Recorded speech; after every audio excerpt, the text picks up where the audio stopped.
Hey, we are live. Hello and welcome everybody to episode number 72 of the Megavision Show, the companion podcast to Megavision's magazine. Today is February the 21st, 2021. Wow, 2121. Fantastic. Or 2/21/21. Yeah. 02/21 2021. Does that work? Yeah, that works. Anyway, I'm your host, Graham Cookson, and joining me this week, he'd be my genie in a bottle if only I could rub him the right way. It's my co-host, Scotty Moe. And voulez-vous coucher avec moi? He's the real Lady Marmalade. It's the editor-in-chief of Megavision's, Chris Powell. Hello, welcome back, both of you. Yes, we are back live once again on Twitch, so come along, keep us company, and fire off any questions you have in the chat, and we'll get to them as we go through the show. So, as always, we'll be answering some of your burning questions. We have a feature discussion where we're chatting about backwards compatibility on modern consoles. In particular, Microsoft's recent announcement about games getting an FPS boost with the Xbox Series X and S systems. Plus, if we have enough time, we might look into our picks of the week, and we'll be sharing some fun things we were enjoying last week that you might enjoy too. So, strap in for the ride. That is this week's Megavision Show.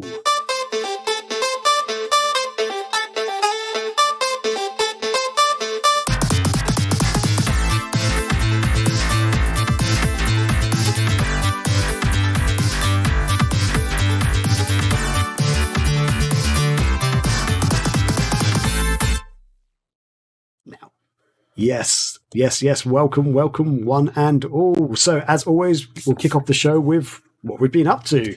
So, Scotty, let's start with you. How's it going? I know we don't normally halt the show like this, but did you see what Bread Bun Bun in the chat said that they were just playing, Graham? What? Who? Zero tolerance. Zero tolerance. Oh, Bread Bun Bun. Welcome to the show. And also, thank you for playing such an excellent game. Well, you may not think it's excellent. Yeah. I love it. I love Zero Tolerance. Yeah, I wanted to make sure you saw that because Graham and I we are the fan base for Zero Tolerance, I think. I thought I grabbed a lot this week, so I'll start with my pickups real quick because I have something I do want to bring up with what I played or / experience, but something that I did get, a piano rock band that was I was on the street team for back in college called The Arguments. The lead singer, Scott Simmons, did a recent piano bar kind of thing on his Facebook and played a bunch of their stuff, told a bunch of stories. But what's funny is I never owned their first CD legitimately. And so, during that stream, I was like, you know what? I'm going to see if I can find this. Found what, and it came all the way from Norway. Wow. But they're called The Argument. The album is Your New Favorite Band. Very cool stuff. They're not together anymore, but I might add a link somewhere or something for people to check out some of their. That CD is not even like on Spotify or anything. So, wow. Was it expensive? More than it probably would have cost when it came out. I don't even remember. It was like probably 20 something or something overall, but it felt worth its own. They're the band that in college introduced me to the fact that there are better bands than what's on the radio. And I was going to make a terrible pun, but go ahead. I was going to say, if it was really expensive, did you tell Rachel about it? And did she say there's no way you're going to get that? Oh, okay. I thought you were going to give the same joke that I've heard like 5,000 times of, oh yeah, they broke up. Did you hear why they broke up? Because they had an argument. Anyway. No, I went the other route. Yes, you did. Keeping in the spirit of music, though, I Fight Dragons put out their first 2 demos on vinyl, which is awesome, Welcome to the Breakdown and Cool is Just a Number. Do you want to give a description of what we're looking at to the audio listeners? On one side, it's like a chiptunesy looking 8-bit city, which I assume is Chicago because that's where they're from. On the other side, they used to have like a DC Heroes theme going on, so they kind of made themselves superheroes. And then the vinyl I'll show off real quick because it looks pretty cool. Has like it's blue, but it has a green and yellow splatter effect. Yeah, that's cool. But yeah, like I Fight Dragons splatter. Is one of my like a paint splatter spin art thing. They're one of my favorite chiptunes artists. I've learned of them through a random compilation of chiptunes covers So their cover of "Power of Love" is what introduced me to them. Oh wow! But I have drunkenly gotten their autographs many times. Which version of "Power of Love" was it, or which Power of Love songs? There's two. What are you talking about? The Back to the Future one, right? That's the one. Yeah. Okay, so there's another one which it's like just a 90s pop song. It's like 80s, I think. Was it Frankie Goes to Hollywood or someone sang it? Like the power of love, a thought from above. Oh, careful! You are too on pitch. We might get DMCA'd. Right. You know that one. I'm curious. Check it out. It's a classic. But yeah, okay. You don't know who it's by. The other one's Huey Lewis and the News. I feel like it's Frankie Goes to Hollywood or someone. That's the name of the band? Do you not know who Frankie Goes to Hollywood is? Do you know the song Relax? Relax, don't do it. Oh, I know that song. That's Frankie Goes to Hollywood. If you're asking me to know the artists' names of 80s hits, we could honestly play a game of like, you could say a random group of words and then the artist's name, and I would have to pick which one is the band, and I do not think I would do well. Man. Yeah. So there's Frankie Goes to Hollywood. There's also a song by Jennifer Rush called The Power of Love. I don't know how that one goes. I've just Googled it. But yeah, Frankie Goes to Hollywood did the other Power of Love.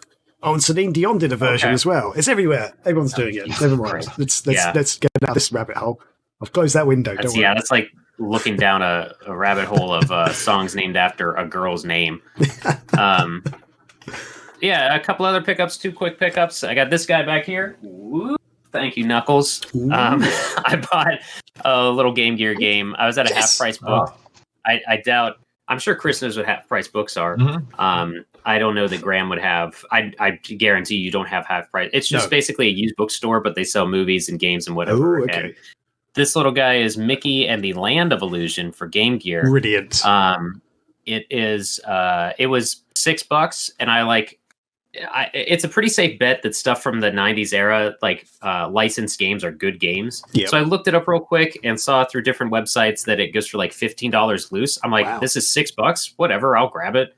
I haven't actually played it yet, but you're in for a ride, my friend. That's one of my favorite Mickey games. Seriously, it's really good.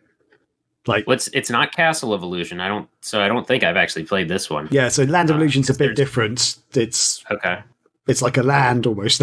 like between levels, you've got like a top-down view, kind of like Mario World, where you sort of can go to levels, but some levels you can go back to later in the game. They're slightly different, and you get different pickups or abilities. I can't quite remember, but it's a similar platformer to Castle of Illusion, that style gameplay and stuff. But okay, yeah, I think it's a fantastic game. The Illusion series was such a good series of games. It's just sad they don't really do them anymore. Yeah, because I had to think like, okay, I own World of Illusion, but that's on Genesis. And I'm like, I own Castle of Illusion. I don't even know if I knew there was a Land of Illusion. There's so many illusions. Yeah, Land of Illusion's only on Game Gear and Master System. Castle of Illusion is on all 3? I can't remember. I think that was on Game Gear. That's definitely on Game Gear, but it's actually different to the Mega Drive version or Genesis version. Yeah. Right. But crazy. And were all the Game Gear and Master System versions, were they all the exact same, or were there some different Master System like specific ones? Because I think I picked up a couple of the Master System Mickey Mouse like Illusion games when I was there with you, Graham.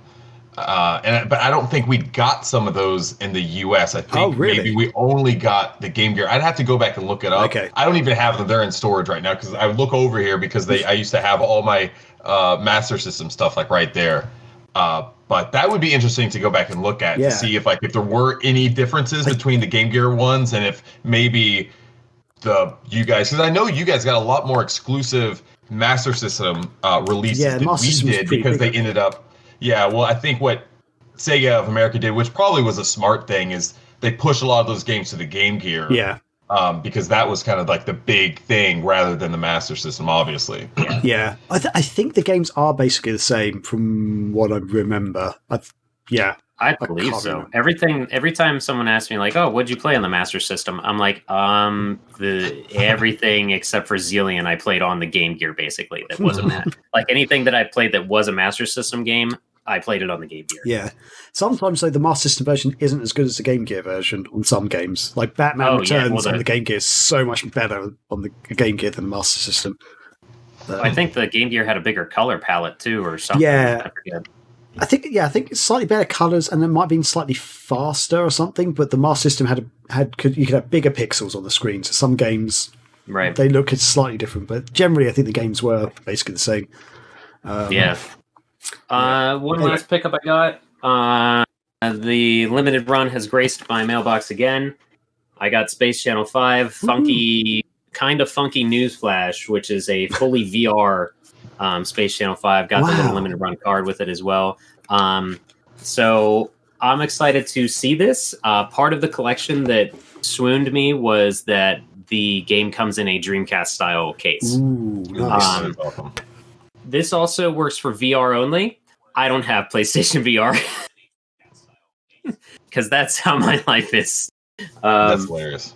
No, it comes with a little foam.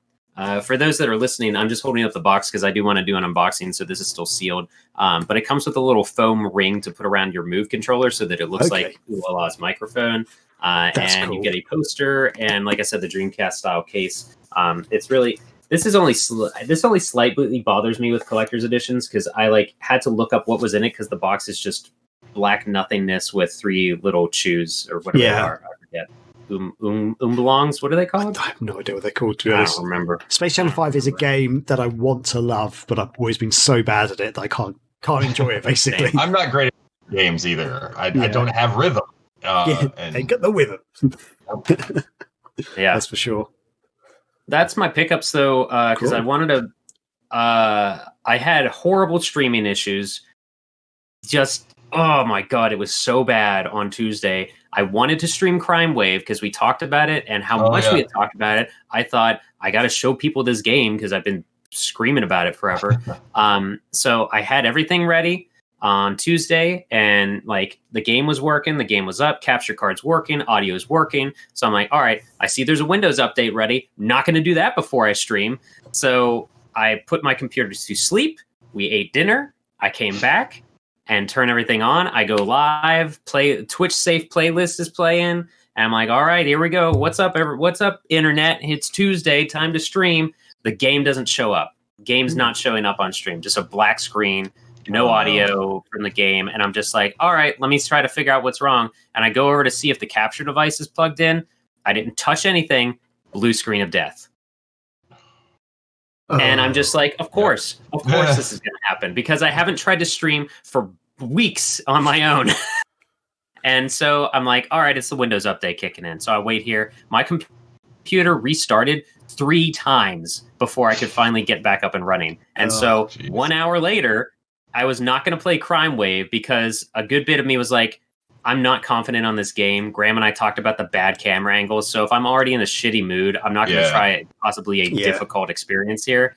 So I just popped in Saturn Bomberman, played through some of the campaign, played through some multiplayer, but it just astounded me. Oh my God. I couldn't believe it. That sucks, man. Anyway, that happened there. But the better thing, we've been watching more Schitt's Creek. To give you guys an update, it's gotten better. We literally got to the episode where basically all the characters do a heel turn but not to be a heel. They all become better people in one episode, basically. No spoilers, but it's the episode where what's the daughter's name? What is the daughter's name? Oh gosh, for the name. But she gets a job. Yeah. Oh God. But it's the episode where she gets a job, and I won't say anything else for spoilers. But everybody's suddenly a better person now. But the good thing is that it does a good job of it ebbing and flowing, where it's 1 step forward and 2 steps back, where you think they've learned their lesson, and then you'll see they're right back to their old ways. But they're still taking steps. It's just a really well-written show. I love the character development. It's really cool to see each character slowly get better, and just kind of fix some of their personality flaws. I don't think they ever really go all the way back. I think every progression they make, there's some character traits they keep throughout, though. There's certain things there's certain ways that David is that he'll remain that way, but it becomes endearing almost, but he does become a better person. And her name is Alexis, by the way. Yes. Sorry. Alexis. Alexi. Yeah. Yeah, she got a job in that episode. Everybody does it's funny because in that episode, the shitty characters become better, and the one redeeming character regressed. Well, which so ones? I can't say why because I really can't. It's spoilers. What I love though is Christopher Elliott's character is basically stays the same the entire thing. There's really no, there's no like arcs for his character. Like he's just stays the same, and he's just like a hillbilly, and I love him. He's probably one of my favorite characters in that show. I love Bob as well. Like he's so annoying, but in such a funny way. I hate him. The way he walks in, his little jog thing.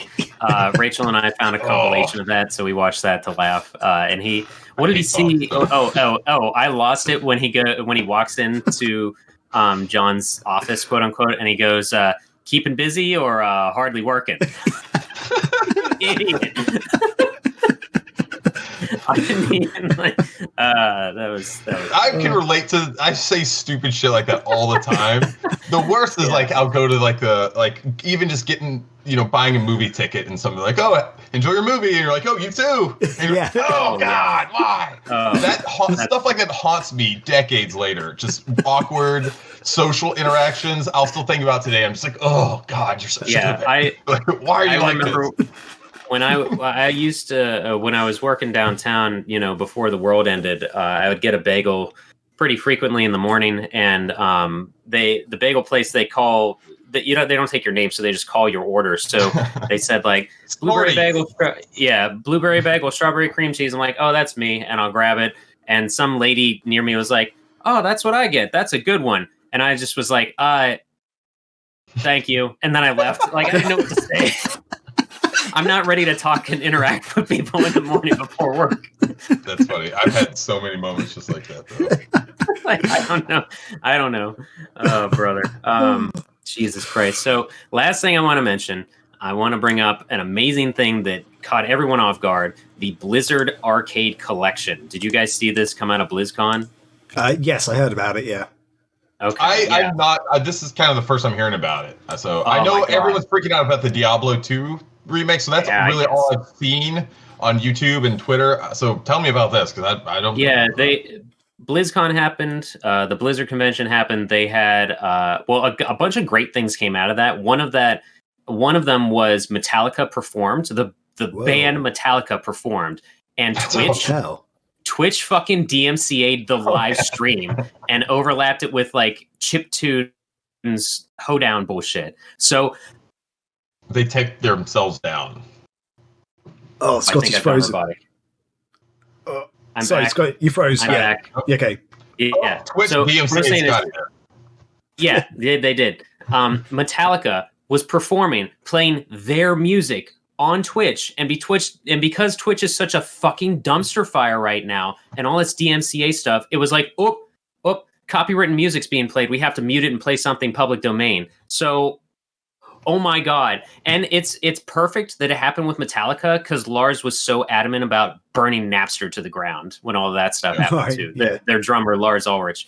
But I think that this is going to be the future of what we're going to see more stupid stuff like this. When you rely on like algorithms and other AI to do the heavy lifting for things like this, you're going to find stupid, weird hypocrisies just like this. It's going to be great. I'm going to love in the future, imagine being at some sort of a concert and it's a digital band or something, and something hiccups, or what if they get taken down? You're like there at the thing. It's like, sorry, there's a copyright infringement. We can't play this right now. Just something stupid.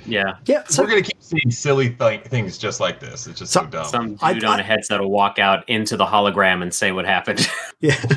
So I didn't watch the BlizzCon. I just saw the announcement afterwards of the collection. But so. At the BlizzCon, was there any sort of live audience, or was it like a lot of things where it's just like the people on stage, no audience at all? No, I didn't watch a whole lot of it, but it wasn't like an actual convention. It's just called Blizz, as much as E3 happened for a crowd. But so basically, Metallica only performed for the Blizzard people there. Is that what? Yeah. So literally, no one heard this awesome event. Blizzard. Yeah. I imagine Blizzard paid a lot of money for that, so they just exactly. Which, that's going to lead me into something else. Like Blizzard's doing fine. They've got Warcraft. They're doing they're re-releasing Burning Crusade, the add-on to WoW. But they out of nowhere they dropped the Blizzard Arcade Collection, which is insane to me because it has Blizzard's 3 first games they ever created, essentially the Lost Vikings, Blackthorn, and Rock and Roll Racing, which is one of my favorite games from the Genesis SNES era. I love that game. So good.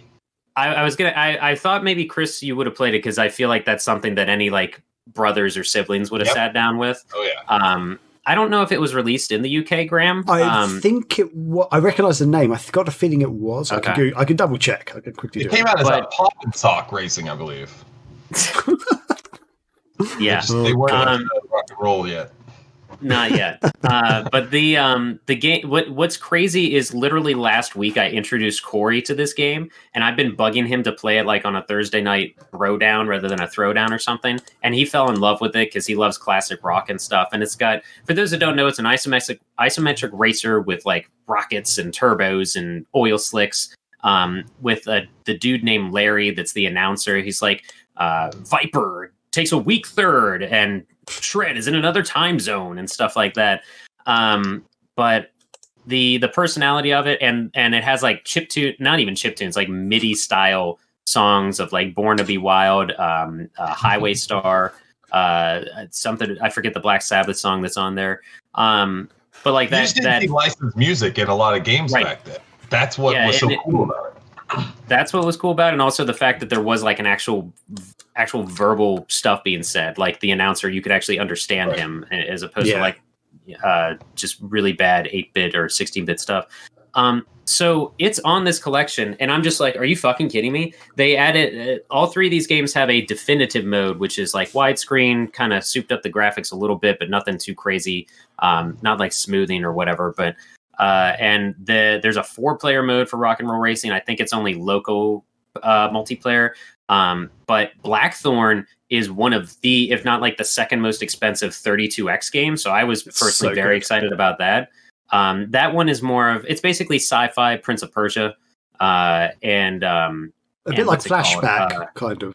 Yeah, yeah. Flashback, Prince of Persia. I forget what the other ones are.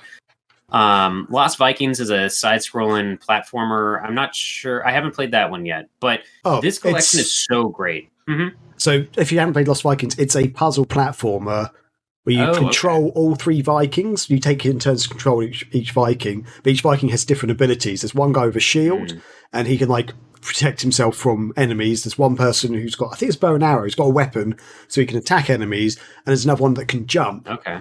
So it's basically you're trying to get through the levels, like blocking enemies or attacks and stuff, or killing any enemies you might need to. And like one guy might need to jump across a gap to flick a switch. I think also the guy with the shield can go into pits and like hold his shield, and they can walk across his shield and stuff. So it's like a puzzle platform game, basically. It's pretty fun. It's pretty unique. I'll have to check that out. That actually might be a fun game to stream one of these days. Just maybe like have Graham co-pilot or something, and he can help. Because it's a puzzle game, it might be kind of a fun thing to do. It's a pretty good game. But yeah, that could be cool. Yeah, I'm excited about Blackthorn because I played that on the Super Nintendo with my friend's house, and then I've also played the 32X version, which is slightly better. Well, it's a more powerful system. Yeah, graphics are better. Yeah, they've got extra content, but that's one of those games that when we first played it, we're like, what is this? We thought it was going to be a run and gun shooty kind of game, but it's not really like that. It's a bit more slow paced and methodical, and I love that. So yeah, and it very much has that aesthetic of a PC point and click adventure. Which if that could be a mood, as they say, I would be down for that. But the coolest thing is like Rock and Roll Racing. You can play the Definitive Edition, the Super Nintendo Edition, the Genesis Edition, Blackthorn. You have the SNES Edition. You have the 32-bit edition.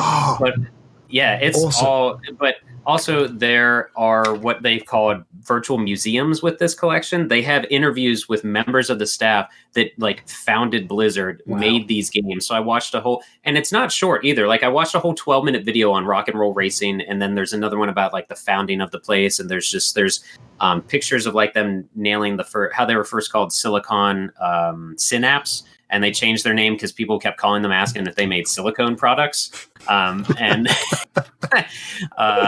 stuff like that. But it's like that for Lost Vikings, for Blackthorn. But there's so many cool interviews and art books within it, and like concept art and different magazine ads, which are hilarious, especially for Rock and Roll Racing, because they're trying to talk trash towards each other. But like Sega, Nintendo, take note, because this collection is fucking great, because it's 3 games the world forgot about.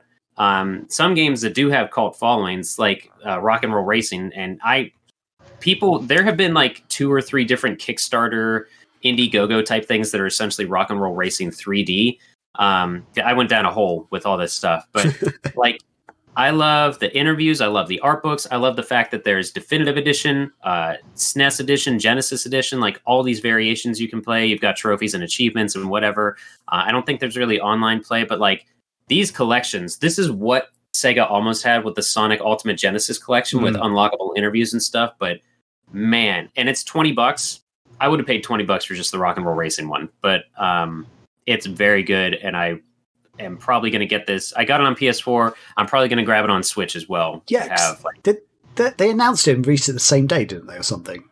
Yes, they did. It's out. Yeah, which is freaking awesome, because I was just like, oh yeah, by the way, this is a thing. Wait, this is already out? Get it now, basically. Yeah. Wow. Which is what? And it's physical? No, it's digital. I doubt there'll be a physical, but if God, cool. What? Why not? I mean, this would be awesome. This would be a perfect thing. It's limited run. Where you at, man?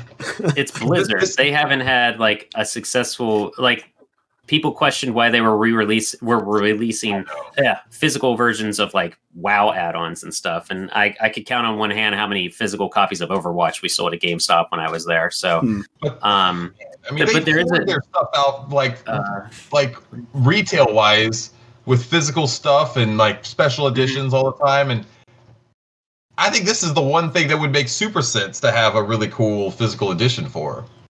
It would. I'm just glad it exists. So whatever. I'm just glad. I'm happy that this is the thing. So what I was trying to find is there's a $20. The $20 version gets you Lost Vikings, Rock and Roll Racing, and Blackthorn. The $30 version gets you all those, but also Diablo 3 in-game items and Overwatch in-game items. Oh. I was thinking like Sega could do this and then release like Yakuza in-game items as an add-on, and like whatever JRPG is out at the time, in-game items, like, or PSO or whatever, like PSO. The thing I like the most about this, and I think the one piece that if Sega could take one thing from this and apply it to their future releases, it's the ability to play different versions of the game. And I think they did some of that with the M2 stuff. Well, it would allow you to play different regions, I guess. I don't think maybe different versions of the game.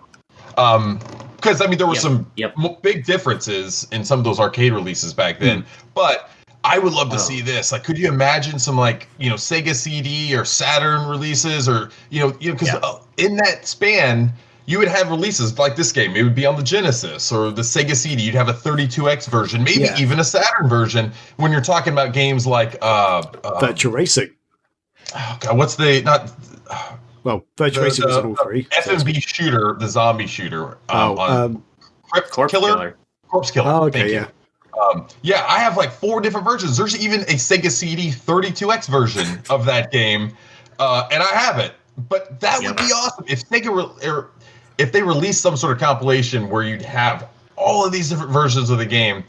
Yeah, I think that would be an amazing thing. That, for me, the collector in me I would freak out to be able to have it would almost be like when they come out with a a big 4K movie combo pack, and it has like all the stuff in it.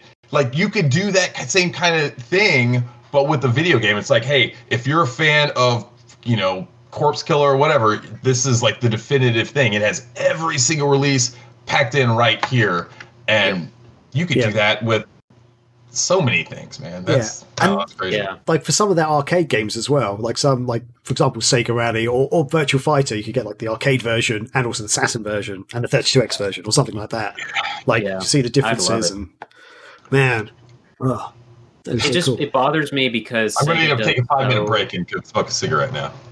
Yeah, it bothers me so much because Sega does so many collections that are just Sonic this and Sonic that, where they have so many IPs that have been forgotten about. But and I mean, it's probably just the timing that gets me going about this thing, as well as the fact that I showed it to Corey, and Corey said, dude, how have I not known about this game from Blizzard? I'm like, yeah, exactly. Nobody knows about these games from Blizzard, so that's why it's really cool to me. But that's what I wanted to say about it. Like, they got close to that with the Sonic Ultimate Genesis collection, because I was introduced to Golden Axe Warrior, the top-down Zelda copy thing that otherwise I would not have ever learned to learned. Yeah. It's a good collection. Go buy it. Yeah, it sounds good. That's me. Yeah. I just want to quickly shout out to iJunkie Monkey. Hey, dude. Yeah. He just called me out in the chat. So, yeah. Hey, dude. Oh, cool. Yeah. I think... You know him IRL or something? I believe I do. If I'm right, and I could be wrong, it is my old boss from a couple of companies ago, basically. Hey, dude. How's it going? Okay. Yeah. Yeah, welcome. Thanks for swinging by. I will say, Happy Dude mentioned in the chat, if you got the 30th anniversary pack from the store, so from the Blizzard store, with a bunch of World of Warcraft, Hearthstone, and Diablo 3 stuff, you get it as cheap as $20. So it's just nuts to me. And the coolest thing is also on Blizzard's site is they have like a history lesson of where rock and roll racing came from, why Lost Vikings matters, and stuff like that. I want to get Lost Vikings.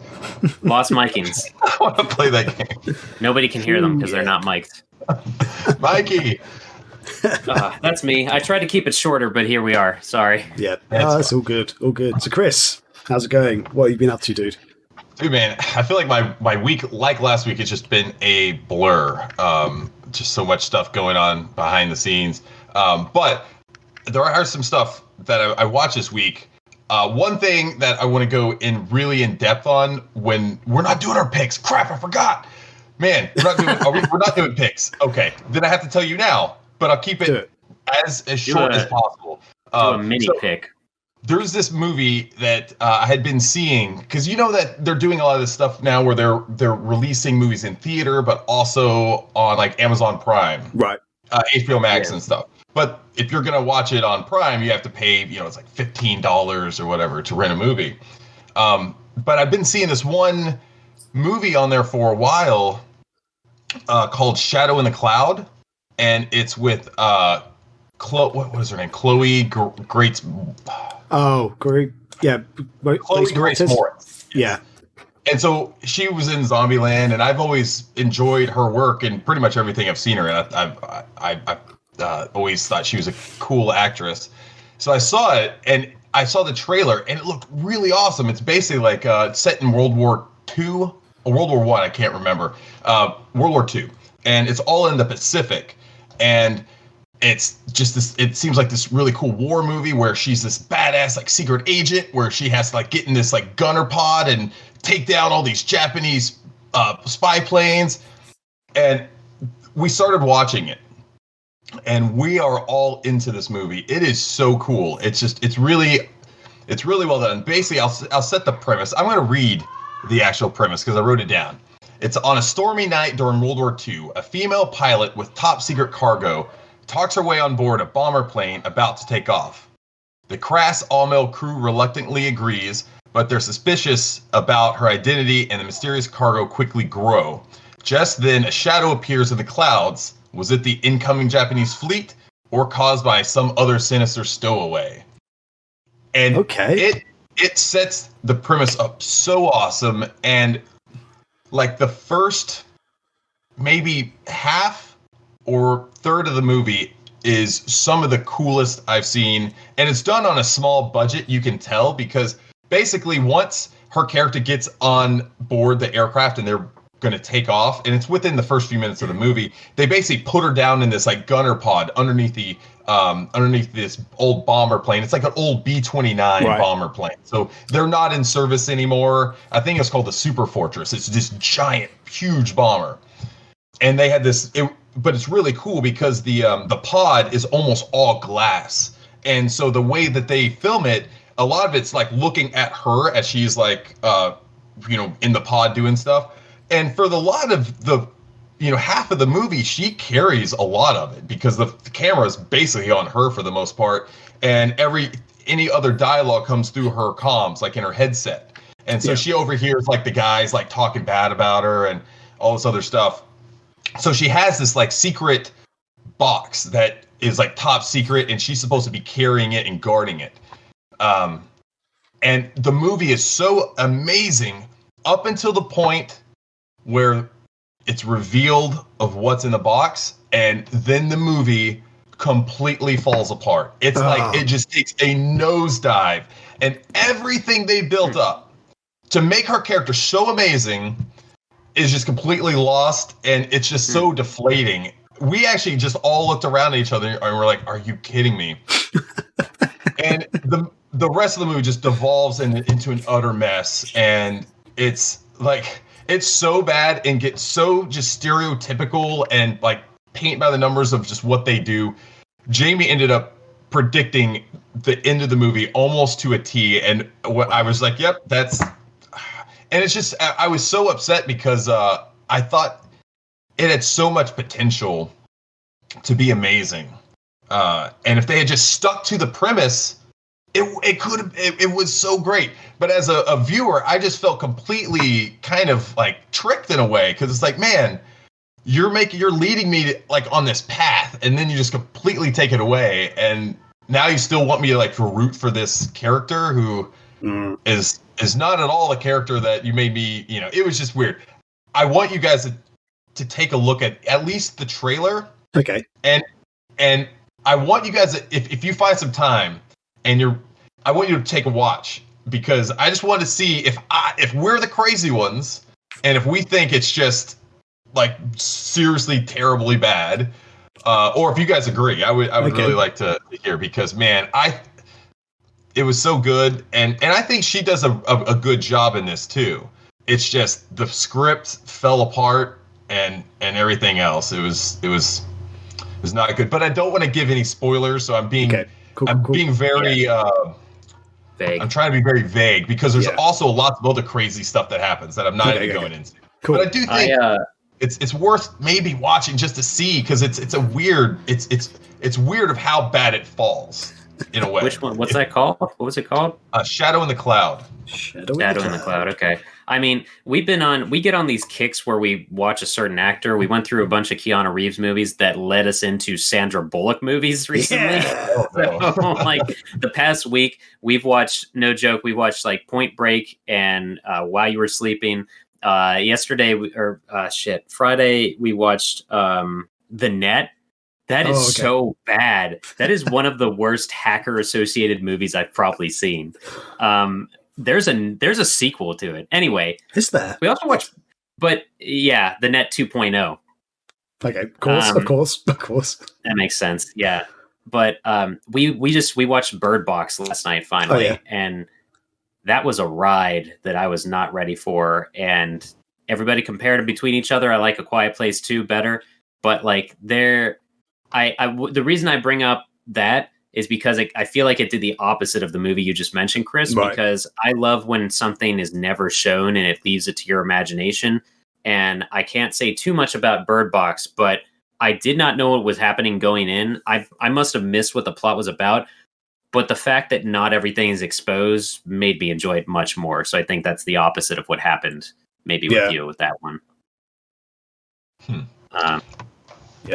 I love Bird Box. Anyway, there's a couple other things I did watch that I actually really enjoyed. I stumbled upon this new series. I don't know when it released. I guess it came out in 2019, called For All Mankind.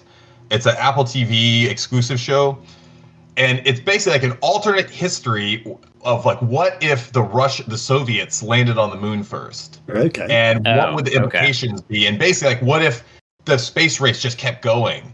And the first episode is done so well. It was really, really well done. The way they just took in a lot of, because the way it's all done, like it was like the whole world was captivated by this scene. in this moment, but they didn't know who was going to be first, whether it was going to be like the U.S. or the Russians. And as they come out, because the show keeps it really vague, they don't say like, "Oh, the Russians are coming out," and then he comes out and steps out, and it's like and then it shows like the whole backside of like NASA and behind the scenes of like, how did this happen and how are they going to now like pick up the pieces, because this is a big defeat really for NASA and the space program for the United States. It's really well done. The acting's awesome in it.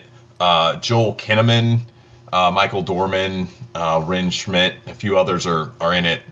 If you're interested for like a space flick or show, I'm going to keep watching it because it's got me hooked. And after one episode, really well done. You said it's on Apple TV though. Yeah, but I watch it. I get it on, like, I can get the Apple TV app on my TV. I have no Apple products, so I could stream it from there. Interesting. And the first episode was free, so I don't know how much the other ones cost, but I have an iPad, but I don't ever buy anything on Apple TV at all. I don't have any, like, really anything for that. Okay. But, okay. Cool. I know no one that has Apple TV, so that's why I wondered also. Yeah. I know a lot of people use it. Okay, and the one thing, Scotty, I think you're going to be jealous of this. Real quick, whatever. You're gonna. Unless you already got your Poly Mega. Oh my God! If he's got that. For those listening, Chris has disappeared from his camera. He's out of frame now. He went down, so it must be under his desk, or he. Oh! What it is, Scotty? Suck it. He's got a fucking VR helmet on now. It's a PlayStation VR. He's straight out of Ready Player One there. I just bought this. And Jack in. Yeah, I thought you had a PlayStation VR as well. No, man. I just bought this. It was a couple weeks ago. I was going to show it last week, but I was saying that I didn't have enough time with it. And I still haven't. Odin's been playing it a lot. Is it good? Beat Saber. Okay, Beat Saber. Like Beat Saber. Yeah, Beat Saber. What else has he been playing? Have you got Skyrim on it? No. Oh, that's the one VR game I want to play. You got to try Resident Evil, at least the demo or something. Oh, yeah, Resident for Evil sure. 7. Oh, okay. That was. The one thing that I found I haven't been able to find a good depth to where I feel like it's in focus. It's been every time I've been trying to play it, I can't. It's really blurry for me. So I don't know if that's just some issue I'm having, or are you wearing your glasses or? Yeah, I put my glasses on, but it's actually really comfortable because there's a little lock button right here, and you can click it, and then it will move back and forth. And then when you fit it, then you can turn it and it'll lock in. But even this portion too, you can press a little button and it will move back and forth. And so you can actually exactly, to where you can like move you're the scoping distance. babes. And so it essentially can focus in for you that way. That's cool. But I'm still having some issues with it myself. But Yeah, you got to play Resident Evil. You got to play, I don't know, Iron Man. Did you play Skyrim? Play some Skyrim on it. Yeah, but that's that's pretty much all I've been doing. Nice. Cool. So, just a few things. There's a movie I watched recently with Kate. It came out a couple of years ago, I think. Once Upon a Time in Hollywood. Have you guys seen this? That came out last year, I think. Was it only last year? Oh, wow. That wasn't 2020 it came out, was it? Not 2020. I think it may have been 2019. Okay, 2019. It was during the winter, though, I think, because I remember watching it was cold out. Okay. I saw it after the marathon. Brett, Rachel, and I went and saw it. Go ahead. Okay, because I'm going to say I enjoyed the movie, but at the same time, I'm not sure if I've just watched mostly a very boring movie with like 20 minutes of intense excitement at the very end. You just described every Tarantino movie. Yep. But it's weird because like nothing was happening for the whole movie, but I was still engaged for something. Kate was getting really bored by it. She's just like, ugh. And then like the last like 20 minutes, half an hour was just like so intense and exciting. We're both just looking at each other going, Was that just the best movie ever, or was it actually kind of bad, just that one little bit made up for it? Because DiCaprio and Pitt, both amazing actors, and I think they did a fantastic job, and I loved everything about it. But yeah, man, that was... I think I don't know what to say. DiCaprio in that movie, that may have been one of his best performances he's ever done. Really good. There's this one scene in it when it's a scene where he's filming a scene as an actor because that's his character. He's an actor in Hollywood, and he is having trouble getting into this role, and he's also having just struggles accepting that he's no longer like a leading man anymore, and he's having lots of like confidence issues and stuff. But there's this one scene where he just kind of pulls it all together in his character, and he does this amazing scene with this young girl. And I was just watching that. I'm like, this is nuts, because this isn't like Leonardo DiCaprio playing this role that you're seeing. Like, he is playing a different character. Yeah. And so it's like multiple levels of acting and stuff. And I was watching this. I was like, this is nuts, man. This is really amazing stuff. And I love that movie. I think, man, those two killed it in that movie so well. I love it, man. That movie's a classic to me. I think overall I really enjoyed the whole thing. I think Kate's a bit indifferent, but she really enjoyed the ending. And when she ending was insane. Yeah, the ending was so good. Like, because the thing about it is that some of the storylines within it from the different characters are based on real life events. But they end murders. Yeah, they end slightly differently, obviously, in the movie. So way better. Yeah. I didn't know that. So I didn't know that going in. I don't care. I've never been into history. I don't care about history. It's always been a subject I've struggled with in school. So when we walked out of it, I was like, what the fuck did we just watch? Should I have like done some reading beforehand? And Rachel explained to me that it was about the Manson family murders. And I was like, oh, I didn't know that. And they never really say who anyone is in this thing. So that's why, but we went to see it because everybody's raving about it. Like other people in Hollywood are raving about this movie about Hollywood. So I'm like, okay, cool. And Tarantino, there is not a director out there that is more hit or miss with me than Tarantino. Because I love some of his movies, and then other ones I'm like, he's the most pretentious piece of shit in the world. He is. I mean, I think he'll probably admit that too. Yeah, he probably will. But like, I'll just throw this out there. I didn't care for either Kill Bill movie. Fucking come at me. Yeah. Fair enough. So I don't think people understood the first one is basically real life anime, but whatever. As long as you don't talk shit on From Dusk Till Dawn, then we're cool. No, I like that one. That's probably my favorite of his I've seen. Yeah, that but with this movie, I was like, what the fuck is going on? But yeah, Leonardo DiCaprio was basically what kept me interested. And it's a good movie, but if you know, it's a bad movie if you have no idea what it's about. Like if you have the slightest inkling, because it's very much a story. Nothing happens. It's just literally scenes of things. Yeah, but so, it's still quite interesting. Things that actually happen I still found quite interesting, but it's not like like action or scenes that really move the plot along. It's just things that are happening. I would love to do some sort of deep fake recasting where we'd put like Nicolas Cage as Leonardo DiCaprio and Matthew McConaughey as Brad Pitt, and just have them like do the movie, because I think those two would be amazing in those roles. It would be a completely different movie, but just to see those two on screen together doing that kind of stuff would be amazing. Oh man, I love it. That sounds so good. But yeah, I think generally I enjoyed it, but one of the things I wanted to say about it was I've forgotten her name now. Damn it, I've forgotten her real life name. The girl in it who's pregnant. Robbie? Margot Robbie, yes, thank you. No. Yeah, there's Margot Robbie. Oh, she is? I don't even remember that she is pregnant in that. In the movie, she's pregnant in it. She's... Anyway. So we watched Once Upon a Time in Hollywood, and she just plays sort of a Hollywood housewife, basically. She used to be a model. She's meant to be playing a person who used to be a model. Or she was a star, and she... Yeah, she was one of the most famous people who were murdered in that. And she was an actress, wasn't she? She was actually an actress. Yeah. Was pregnant, and so that was like the alternate history portion about.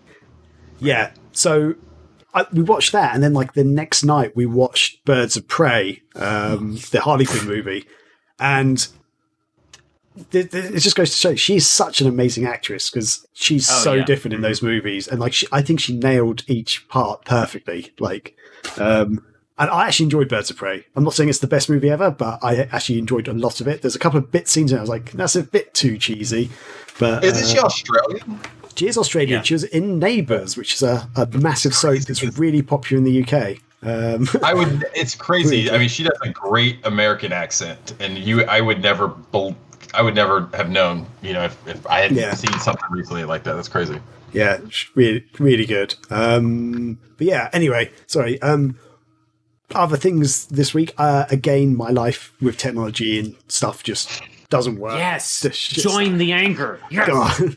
Like, I think I've always had bad luck, and now since I've met Scotty, it's just tenfold. It's all just compiling together. Oh, I'm sorry. I thought you were going to say you feel better because someone else is dealing with it. Well, I do feel better, but it just seems to be getting even worse. And like, so my Xbox One X, as I mentioned a few weeks back, it kind of broke, but I managed to fix it.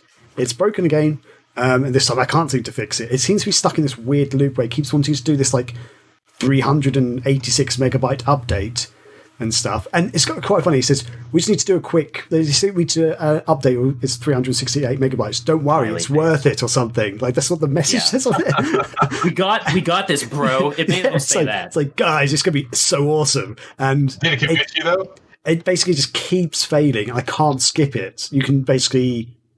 It says you can go do an offline update or something, but that does not. It's not doing the offline update. Basically, even if I put the special memory thing on the card and stuff, I've tried resetting the Xbox back to factory settings again and stuff, and I'll do the setup on Xbox and be like, "Oh, cool," because you've wiped everything. And it goes, "Oh, by the way, we need to do this update." I'm like, "No, don't do the update. No," but I can't not do the update to use the Xbox basically, and it just keeps breaking. And I'm just like, "Well, something's gone wrong here." So yeah, and then on top of that, so I basically went for the most expensive walk ever yesterday. So this weekend, because it's been a little bit warmer, Kate's been like, let's go out for some walks. And like, cool, you know what? I've been stuck inside for like 6 months, like not really done much exercise. Let's do it. And we've decided to drive. We have to drive somewhere basically to go for some really nice walks around here. There's some lovely countryside near me. But there's basically... There's this package that was meant to be delivered to my house, which for some reason didn't, and the postman left a note saying, "Oh, he's gone back to the depot." So it's like, "Oh, we're going this walk. I'll drive past the depot, get in, get the package, and then we can go off." And I'm not sure what the package was because I'm not sure what I've ordered. It's one of those things I'm not sure what I've ordered, guys. But that's a theme of this show. It is basically. But we went to the post office depot place. Turns out they didn't have it out the back, even though I've got this note thing. And they're like, "Oh, we're going to have to speak to the driver." And they actually called me up today to say the driver then tried to re-deliver it yesterday. So basically when I was out at the post office trying to get this thing that they told me was at the post office to get, because the note basically says, "Come to your local pickup office." So it's like, oh, for God's sake. But when I was there, as I was leaving that area, my tyre burst. And I don't know if you guys in America, I don't know if in America you have... they've got these tyres called run flat tyres, which is what my car has. And the idea is that if you get a small puncture or the air deflates out of them, generally you can actually keep driving on them up to about 50 miles or something at a slower speed, 50 miles an hour. Well, I think are you talking about a spare? Like we also call it a donut. No. Something you put on there. I don't have a spare tyre in my car. It's the actual tyres they have. If they get a little puncture in them, you can just keep driving on them. Interesting. So if like a nail goes into it and it deflates, it's designed that you can keep driving on it up to 50 miles. So it has like something else within it? I have no idea how it works. I don't know the technology. Oh, yeah. But basically, I was driving out this post office area and I heard this almighty bang, like proper loud pop sound. I was like, what the hell is that? Pulled over. Gunshot. And like the tyre was looking a little bit flatter, and I sort of touched it, and it was just like really, really sort of sunk in. I was like, well, that's not good. I was like, what are we going to do? And I looked up, and it was almost like fate. I'd accidentally stopped outside 2 tyre garages, basically. So like, what a great fortune. So I basically just managed to pull the car, and I could feel the tyre was actually really like weird driving on it. Yeah. And then walked in like to both basically went to both places. Neither of them had the actual tyres they needed for my car because I didn't have run flat tyres for my car. It's just like, oh my God. I can put normal tyres on, but because all my other tyres are run flat, legally I need to have them all as run flat, apparently. That's what both places said, basically. Yeah, so we have to order them in. I'm like, oh God damn it. But they managed to put, one of them put like a basic spare one on, and they actually ordered in some for me to do tomorrow. But then, the tyre actually completely split. So basically, the annoying thing is that this little walk we're going to go on, has now ended up costing me like nearly £350 and stuff. I'm like, God damn it. Dude, okay, I'm going to tell you a story that's going to make you feel a little bit better, okay? The car that I have now, if you remember the little blue boxy thing I have, when I got it, literally, like, this was the first car that I bought brand new. So it felt more that this was my own vehicle because the other ones were used, but no joke. In the first month that I owned this thing, a rock hit my windshield, had to get the windshield replaced. So got the windshield replaced after going there once, and the guy's like, oh, we ordered the wrong size. Derp, derp, derp, derp. Like, how can you know what my car is? So they did something else, whatever. I got the windshield replaced, literally driving on that same road past the place that I got my windshield one day. Driving, just suddenly I hear and like I duck down because the passenger side window just shattered. Just fucking a semi truck kicked a rock at me, and I watched it shatter. Like I thought I was getting shot at, but I realized what had happened. So I will never forget this moment. My reaction was literally, "Fuck, why?" Because it had happened in the same month that I've owned this vehicle. The first month. God. So like almost $500 later, I was in my new car already dead. Like, oh my God, yeah. So I'm there with you. It's never a dull moment. Oh my God, but did you have to get all new, a full set of tires, or just one? So basically, right now they've put on like a temporary spare tire, which is like a normal tire, but they've ordered me 2 new front tires. Okay. So yeah, basically because. Yeah. So it's just annoying. And it's one of those things as well that I know bits and pieces about cars, but not really enough to be really well versed. So when people say, oh yeah, you're going to need to do this, or this is a good brand of tire to get, I'm like, okay, like I have no idea. You're like me. Cars are just magical metal machines that get me from point A to point B. Like occasionally I know some things like, that's not right. But this is much like, yeah, sure. I thought you were going to say it just needed, because sometimes you have a little packet thing that you can essentially put a Band-Aid on, and sometimes it'll fill it in with. But imagine if this is the tire, it literally split. Like, that's scary. Like this has got a tear in it, so you can hear it when you drive. It's like a little weird. I can't make the noise, but yeah. So we don't need any more ASMR stuff. You're muted, Chris. I know. Try it again. Grant, go on, try it one more time. What's that? God, great. If you'd like to talk about this stream, use the hashtag sexual tire. Is that the name of this week's show? Sexual tire? No. Wasn't that a wrestler? No, that was Sexual Chocolate. Sorry. Oh dear. Oh man. Yeah. I don't know if we want to bring this up because it could be a whole topic. Oh, I'm sorry. Were you done with your week, Graham? I'm sorry. I've pretty much. That's fine. Yeah. I was going to say one comment though about your windscreen thing. I also had the same thing with a different car. I got the car within a month. I got a stone hit the windscreen. I was like, God damn it! Got the windscreen replaced. They somehow fitted the windscreen incorrectly. So as I was driving, I just hear air coming in. I'm like, this isn't right. They then replaced that windscreen again because I was like, dude, you guys are screwed up. This windscreen is not fitted. They came out and like, oh yeah, sorry about that. Replaced it. About a week later, I got another stone hitting it. So I had 3 windscreens basically replaced in the space of 2 months or something ridiculous. Oh my God. This is nuts. Yeah. Yeah. Sometimes you can drive with a crack in there for a while, but it's not a good idea. Yeah, I think there is a law. I don't know. I think over here there's a law. If the crack goes above a certain amount, it's like, yeah, that's not good or something. Wow, that is very well. Over here, it's state to state. Like some states don't even require a state inspection or a yearly inspection. So you'll see like entire duct tape doors and stuff. Oh, okay, yeah. Over here, you have to have an annual inspection, and there's certain things certain things just won't pass. But yeah. But yeah, that's basically it. I might have something next week to show you guys as a proper pickup, but I'll keep that. Yeah.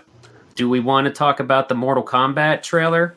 I don't know anything about the Mortal Kombat trailer. So if you want to, please maybe talk. next week. I watched it. Did you watch it, Scotty? I did. You guys go. Talk about it. I think it looks badass. It's a Red Band trailer too. It's fucking bloody. There's good stuff. My favorite part, I even turned to Rachel. I made her watch it because she had to sit through the first Mortal Kombat movie with me for the sideshow forever ago. Is this for a movie? I was like, ooh. This is for a movie. This is a brand new movie. Rated R Mortal Kombat movie. Excellent. Okay, cool. The best part is when Sub-Zero fucking stabs a guy, takes his blood, freezes it into a blade, and stabs him with his own blood. Fucking right. I'm ready. Was that be suicide? Killed with his own blood. I mean, you could get beat to death with your own, arm, I guess. That would. Yeah, haven't you played Splatterhouse? Yeah, it's been a while. No, it looks solid. I'm ready. The story's going to be just as dumb as the original, and that's fine. Okay, cool. But it looks like it's what needed to happen. Out because Kano is on Kano's like a good guy technically because he's on the I guess our side, the world, the human, whatever our worlds where they refer to ours as. Yeah, and so people are kind of like weirded out by that, but. I guess it makes sense because why would he want to destroy our world necessarily? Yeah, I don't know. I don't remember what his motives were in the original Mortal Kombat because he wasn't. I think he was with Shang Tsung, wasn't he? But in the original movie, they'd promised him. Didn't they promise him some power or something in the underworld, or he's going to rule? Yeah, he's kind of just like a henchman almost in the first movie. Yeah. I don't know if Johnny Cage is in this because he wasn't in the trailer at all. I could see them holding stuff back though. I wouldn't be surprised if maybe they were waiting to hold off on more character reveals. I thought that Jax looked awesome, which is a first in any Mortal Kombat movie for me. I've never been happy with how they've presented him. And just did it right. I think a lot of that was probably just limitations to technology and other things. Has he got metal arms in this? Or he gets them, and you see how he got them too. It's intense. Brutal. I am so hyped over this. I can't wait to see Scorpion and Sub-Zero fight. The full, it's gonna be amazing. Okay, I have to watch it. I might watch this trailer in our break actually, or something. That's exciting. I think the only you can only take it with so much sincerity because Mortal Kombat does laugh at itself as well. But as soon as they said I've got this birthmark and it was the dragon, I'm like, fucking all right, whatever, let's go. They did do the a little remix tune for the old Mortal Kombat theme at some point through it too. I noticed that, and I couldn't tell, and I haven't done a lot of research as to the cast. But did they recast Shang Tsung, or is it the I don't know. I forget his name now. I couldn't remember if they recast him. That was something I wanted to see because I know he's getting up there. I don't know, how well he moves these days. I'm sure they could do a lot, obviously, with stunt work and things like that. But I just didn't know if maybe they were going in a new direction because this is an all new cast. There's no one, reprising their role from any. I don't know about maybe some of the web series that they did a few years back. Yeah, that was the closest to, I would say, oh god, the word just left my head. A more mature. Loyal. Oh right, yes, yeah, So it's not the same actor as the original Mortal Kombat movie at all. Oh yeah, Chat's giving us the 411. You'd say more faithful. Yeah. That's the thing is surprisingly, the first Mortal Kombat did as well as it did, but that is a series. There are things that you could pull off with certain video game based movies, but Mortal Kombat is definitely one that there was no technology ready to create a Mortal Kombat movie adequately. So, you'd have to do it's so. It's something that lends itself to almost a full CGI type movie. Because there's just so much. It's just not practical to do it with sets and things like that. Could you imagine all the crazy I mean, each stage essentially would have to be an entirely new set and things like that for if you want to represent that kind of thing in the movie. But no, I think this is going to be really good. So Graham, yeah, definitely check it out and let us know what you think. Yeah, I love the original Mortal Kombat movie. Annihilation at the time I weirdly enjoyed, but since I grew up slightly, that's one of the worst movies ever. But I still think the original Mortal Kombat movie holds up really well. Just really good fighting in it. But yeah, cool. Well, I'll check that out. That in mind, should we take a break? You could watch that trailer. We'll go do other stuff. Or did you wanna go for the nail sack or? We can. If I can run away to the restroom and I can come right back, we can do the mail sack. We'll have the break now, then we go into the mail sack. How's that? That's fine.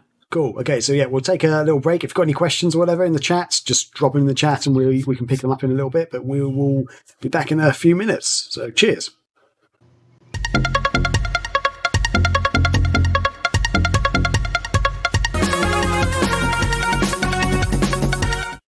Hey, we are back, everybody, and I did just watch the Mortal Kombat trailer, and yeah, that was pretty cool, actually. What was your most hype part? Oh god, that bit you guys mentioned where like the Sub-Zero got the guy's blood and froze it. I don't know. There's just quite a few bits that like were just because it is quite looks like very brutal, as you say, like adult version of Mortal Kombat with lots of blood and gore. That's the only thing I'm wondering about is it seemed like Sub-Zero has a lot of like powers, but the guy that played Scorpion looked much more grounded in like reality. Like I didn't know. It's interesting to see if he's going to have any supernatural abilities himself, because he's like throwing the spear and like pulls him instead of it coming out of his hand. And you know, like in the movie, the spear is kind of his like thing is alive. It's that weird bird thing. Whereas this one, it looks like it's more of some sort of samurai or ninja blade attached to a rope that he's like pulling people back on. So, but wasn't there a little clip bit where I think it was Scorpion standing there? He was like engulfed in flames. He was just sort of standing there like badass. So I think he might have power. Yeah, that's what I'm saying. Like, I'm hoping we'll see some sort of maybe he dies or something and he comes back as, you know, the Scorpion that we know. I would love to see something like that. It looks super awesome. Can't wait. Yeah, I'm hyped for this now. Is this also? What's his name? I can't remember his name now. The actor, the guy who played guy who played Dawson's Creek. But the guy who played Dawson's Creek, James Van Der Beek. He was the Creek. He was the Creek. He did, James Van Der Beek. He did it's like a YouTube video, like it's only like a few minutes long, but it's like a Mortal Kombat, adult-themed Mortal Kombat movie trailer thing. This was a few years ago. But it's just James like Van Der Beek did? Yeah, I'm pretty sure it's James. Okay, now I'm questioning myself. Oh god, let's get up the internet and see. So, like, did he direct it or did he star in it? He was in it. It was like only 5 or 10 minutes long or something, but it was like a little tester thing. Oh, H2O Happy Dude says he remembers that. So apparently, so I don't know about this. Guys, check it out. It's a genuinely good video. And they should make this into a movie. God, and like James Van Der Beek is Johnny Cage. Yeah, James Van Der Beek. Mortal Kombat. Mortal Kombat. I'm probably going to be a robot for a second, but am I going crazy? I'm sure this happened. Sure. Someone in the chat says that H2O says that he remembers it. I don't see nothing's coming up. Actually, I'm sure it was him. All I'm getting is stuff about Power Rangers with him. Oh, was it? Wait, maybe that was it. It was a Power Rangers movie. It was a Power, but it was like an adult version. It was like an adult. Oh, never mind. Screw it. I got that wrong. Unofficial Power Rangers. Let's wait. Yeah, he said H2O in the chat says it was a Power Rangers fan film. Right. Okay. Yeah, that was awesome. Check that out as well. James Van Der Beek, I hope he was the Blue Ranger, because he'll never be my Red Ranger. I'll tell you that. I'll tell you that right now. Man. Okay. Right. Well, let's move on from that hilarious misunderstanding. Cool. Should we go into this week's mail sack? Oh, yeah. Okay. Wait. Let's do the old Scotty Moe's mail sack of wonder. Here it is, where you ask us stuff and we answer it. Hooray! There we go. Okay, it's picking up. You're live now, Scotty. Do your shit. Okay, it is time for the mail sack. So we're going to bring it on over to here. First, we got a flood of stuff, replies and retweets and quotes from tagging Hideki Naganuma with the Jet Set Radio Future stuff last week. So a lot of people had a lot of cool memories to share along with that. So I'll just read a couple of them here because it was fun to see people getting excited for that. At Dark Ryu 317 on Twitter said, so because that was one of the things we asked, like, hey, we're going to be talking about Jet Set Radio Future. Do you have any memories of this game? What would you dig about it? They said, so I remember my first time playing Jet Set Radio Future when I was around 5 years old, got my first S-Boss bundled with the JSRF/Sega GT combo disc. And it was something that brought styling to a new level in my eyes, especially with the character Beat doing backflips while exclaiming, Yahoo! Sorry, that was Mario. But, and then, yeah, everybody remembers that classic triple jump that Beat did in the Mushroom Kingdom. And then at Starbracer said, I remember the first time my brother and I, Big Bro, was playing Beat the Game. I had the combo of a wicked headache and Grace and Glory in my head. Plus, I believe it had just rained, so the smell of fresh petrichor was in the air. So, like, he has a that reminds it, like he smells rain. When he smells rain now, he thinks of Jet Set Radio, which is crazy. And then finally, and then another one here, at Valor OW said, used to play this with my elder siblings when I was really young, picked up ice skating and skateboarding because of it. It's still and always will be my favorite game, which also has the best soundtrack from Hideki Naganuma, which I still listen to on repeat. Solid. Yes. So yeah, that was cool to get a lot of I remember telling you guys about how I always see a lot of Beat cosplay. Oh, yeah. And I was just flipping through some of my, like, if you store your photos like on your Gmail, sometimes it'll be like, oh, this day, 3 years ago. And it pulled up some old memory of Too Many Games or MagFest or something. And I took that there and I was like, I'm going to have to show the boys. Oh, yeah. Nice. Very cool. And then to get into the more recent ones, this week we got in our Discord, Sarnex said, this is a jokey question that can be ignored. Do you understand the concept of love? Oh, yeah. I was thinking about this whole thing in the shower this morning.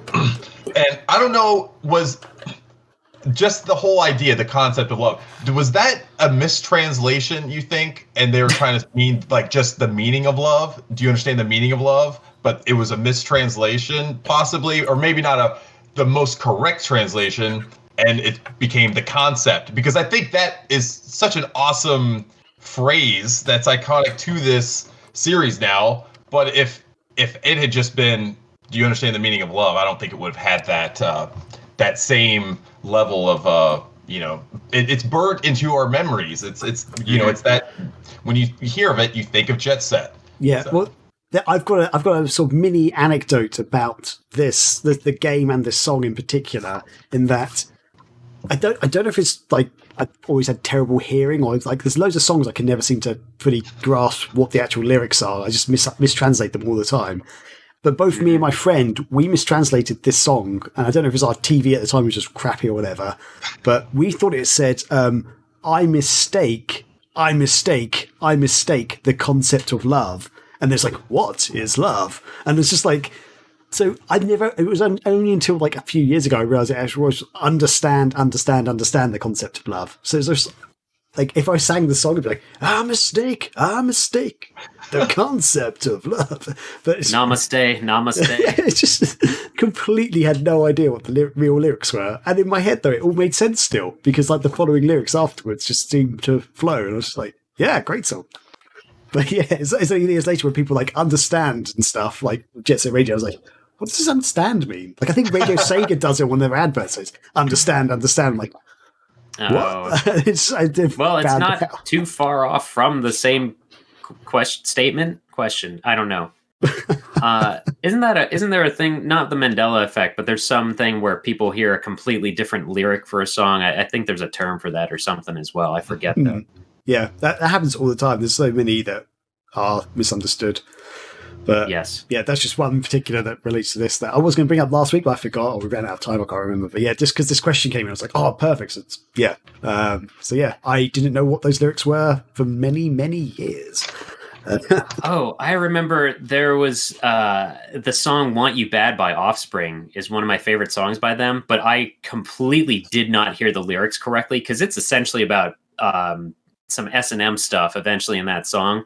And one of the lines is, I want you in a vinyl suit. And my sophomore high school brain heard, I want you in a final soon. And in my head, I created like, he's so in love with this girl that she's a movie star to him and that she'll eventually have a final scene or something. And like, that was the lyrics to me is I want you in a final soon, but it's vinyl suit, like for whipping stuff. So there you go. That's just our young naive brains ears, you know. Nice. So there you go. And then also in our Discord, Nicholas Schaefer. I almost said Nicholas Cage. Nicholas Schaefer says, so after Sega went third party, they ported a bunch of Dreamcast games, but none of them took as franchises. Today, we see a lot of love for the Sega Genesis, like Wonder Boy, Streets of Rage, Sonic, Alex Kidd. What Dreamcast franchise do you feel has the best chance of being successful? And would just updated graphics but same mechanics work like it does for Genesis games, or would it need updating? So they're essentially asking, like, what Dreamcast game that maybe the series didn't go anywhere, they didn't do anything with the IP, could maybe be successful today. I try to look into my collection. I thought of maybe Fur Fighters if they do it right, because it's almost like Fortnite in an aesthetic. I think Toy Commander would be. I knew it. I fucking knew it. that game blew my mind back in the day. And I think even to, like, if they did it today, like on the Switch or something, I think that'd be a lovely little game. If they could have online multiplayer, make the multiplayer like more people in the room and stuff. Like if they could have like up to 32 players or whatever, you know. That would be freaking insane. But that's such a good game. Yeah. The detriment to that is screen looking, just straight up in what multiplayer. You can just see each other's screens, so you know where each other is. If they had online multiplayer, for example, so yeah, that would be great. But yeah, I think it's called Toy Soldiers is essentially that. And that was more last gen, but that was a game that came out. Or most recently, I think you mentioned it, Chris, but I don't know if you actually played it. That game called Grounded. I played it. Yeah. It looks like Honey, I Shrunk the Kids, but the video game. I mean, that's what they needed to do. I think it was all in the house. There were never any outdoor levels in Toy Commander, right? Yeah, except that snail race outside, the unlockable snail race. But yeah, that was a treat when we played that during the marathon. You remember that? Yeah, in my head, from my memory, that was like one of the best things ever in my life. And then when we played it in the marathon, it was like, oh, this is not a good game. No, yeah, not good. I remember AJ glitched it out and would like flew through the level into space or something as a snail. What do you have any, Chris? Do you have any? Yeah, I think there's a couple that it's hard because there's a lot of games that I personally would like to see be like remastered and get, you know, all the bells and whistles. But if we're saying like what franchise I think would be successful today, looking at the Dreamcast library, there's really not a lot of stuff there.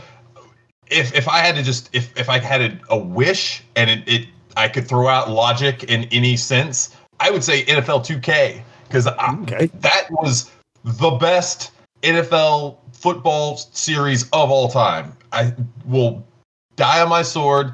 NFL 2K5 is still the greatest football game I've ever played. But the 2K series, of course, started on the Dreamcast. 2K2, I think, was the last NFL release on the Dreamcast. But those games were amazing. And obviously, Visual Concepts is not part of Sega anymore, which is why I said it doesn't make sense. But I think bringing that series back, even if it's not under Sega, a new NFL series, bring it back the 2K series again, and then have it finally compete with Madden. That's what I would love to see, and I think everyone would be on board with that, a huge portion. And so I think that if you're going to look at a series that would be the most successful, I think it would probably be the NFL 2K series. But there are a couple others that I would I think could do well. Skies of Arcadia would be, I think, a smart release that Sega could do, because RPGs, for the most part, Tales series, or not the Tales, Trials of Mana, I think you mentioned recently. Yeah, they can translate really well over, and a lot better than a lot of like platformers that maybe the mechanics just don't hold up well anymore. If you're not wanting to go and just rebuild the game, something like Skies of Arcadia, I think, could make sense. And I keep saying this, I've been saying it for years, release Seaman on mobile, and I guarantee you it will be big. If you obviously couldn't release the Dreamcast, but an all new Seaman experience, just imagine being able to, he pops up and like says stuff to you throughout the day. I would love that. It would make me happy to see man just talking shit to me. I genuinely think that there's our title, all new Seaman experience for this week's episode. All new Seaman experience. Okay, let's write that down. Now, I think that's a great shout, Seaman on mobile. That because you have your phone with you in your pocket in general all the time. So that's one of those things. It'd be something you could easily pick up, and maybe you'd have the voice function because maybe you have a type function. It could go on Switch, maybe. I don't know. Just think that's a really cool. Sega, got my phone number. Call me up. Yeah, that's the thing. And like I know sometimes I sound like a fanboy screaming into the abyss, but I will die on this sword that Sega was always ahead of their time in all the wrong ways. And I think Seaman is like a pinnacle example of that because it used the real-time clock, but nobody could like rightfully just leave their Dreamcast on and tend to it for hours on end. That practically anyway. But that would be. We are in that world where we're already doing that on our cell phones. So yeah, that makes sense. Yeah. And to tap on the NFL thing, I think that did so well and it was good because someone was actually like Madden actually had competition. I think that's why sports games have dried up in a certain aspect is that they don't have to try to be good. They're the only one out there. And I think a good comparison to that is what is now happening in the wrestling industry, where you had WWE for the longest time was really have just be able to run unchecked in the in the Western territories until AEW has come along, and obviously WWE is still way bigger, but they're giving them some competition, and now WWE is having to step their game up as a result, and overall. The quality of pro wrestling is getting better because of that, and I think you could also say the same to this. Yeah, and just a couple of other games I'd love to see remade. I don't know if these would be successful though. Just it's a pipe dream of mine. Would be Pen Triathlon and Speed Devils. They're two Dreamcast games. I feel like there's nothing like them out there. I thought you were going to say Sega Swirl. That's Candy Crush. That is, yeah. I was thinking about this when Candy Crush first came out. I was like. That's basically Sega Swirl. Like, what was going on? That if there could be a sentence that encapsulates our Sega fandom, it would be: "This game is out. Feels just like insert Sega title." Yeah, basically. I was gonna say, like, I know this is speaking of pipe dreams, but I honestly think if done correctly, Illbleed could. Do well today because people are acknowledging ironically bad stuff. It could be nostalgia for some, but like it's not a scary game, but it's so goofy and weird that it could be like maybe incorporate into like a Chuck E. Cheese kind of thing, like almost Five Nights at Freddy's, because that's as much sense as that game makes. Yeah. But, and then we did get a question from H2O Happy Dude in the chat just now. Ooh. He said, I've recently decided to sit down and go trophy hunting in Diablo 3 on PS3, and I'm over halfway done, 58%, to getting my second ever platinum trophy. If time was not an issue, what game would you want to sit down and complete? And I will say, I'm right there with you, sir, because I have only platinumed 2 games. Technically, one of them I haven't even platinumed, but Duke Nukem 3D, big shock on the PS4, and then Rocket League. Oh, wow. I think but the Rocket last League game is weird. With it. I was just going to say Rocket League is weird with it because you can platinum Rocket League, but every add-on has trophies as well. So even though I've platinumed it, it's not 100%. It's weird. I was just going to say, I think the last one I did was the King of Kong movie on Xbox. The King of Kong. I don't know if you guys remember how hard, King how hard that was to get all 1,000 of those points. It was actually, it's notoriously the easiest game to get all of the all of the achievements. Isn't it like press start? And it's stupid. Like press start. There's 100 trophy points. I think I'm playing the game. I want to do that right now, which is kind of funny. It's Yakuza Like a Dragon. I'm having so much fun just doing everything in that game that I put almost 30 hours into it. I'm still, I think, on chapter 6 or 7 because I'm not that far into the main story. I'm just taking my time and doing everything, and I'm having so much fun with this game. It is by far my favorite Yakuza game. Not necessarily from the story, although I love the story, but just all the fun I'm having with it. It's a blast. So I think that's something I could see that I really want to take my time with, and I could see me playing it throughout the next year to eventually just platinum it.